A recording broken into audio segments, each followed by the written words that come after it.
The room is decorated with streamers and balloons. A large table is set up with various pizza toppings.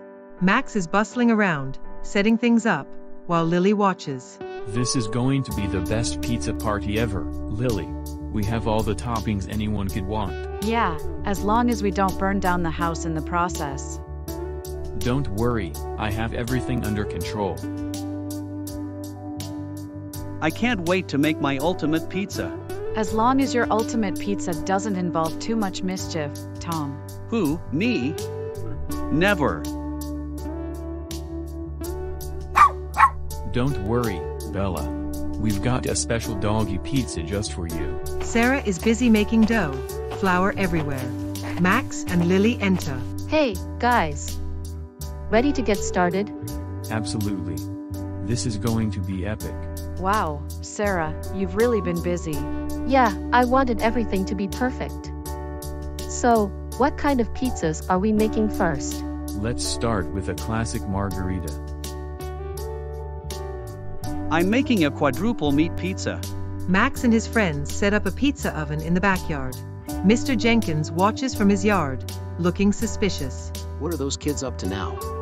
Hi, Mr. Jenkins. We are having a pizza party. Want to join? A pizza party, huh? We'll see. This is going to be delicious. I might have added a surprise ingredient to one of the pizzas. Tom, what did you do? Just wait and see. As the pizzas cook, unexpected things start happening. One pizza overflows with cheese, another catches on fire, and Bella steals a slice off the table. Oh no. The cheese pizza is out of control.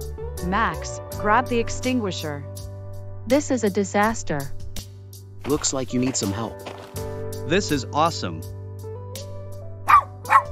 With Mr. Jenkins' help, they manage to get everything under control. The group sits down to enjoy their pizzas, laughing about the chaos. Well, it wasn't exactly how I planned, but it's still the best pizza party ever. Definitely memorable. To the great pizza party Pandemonium. And to surprise ingredients. And to good neighbors. They all laugh and enjoy their pizza together as the sun sets, ending the day on a high note.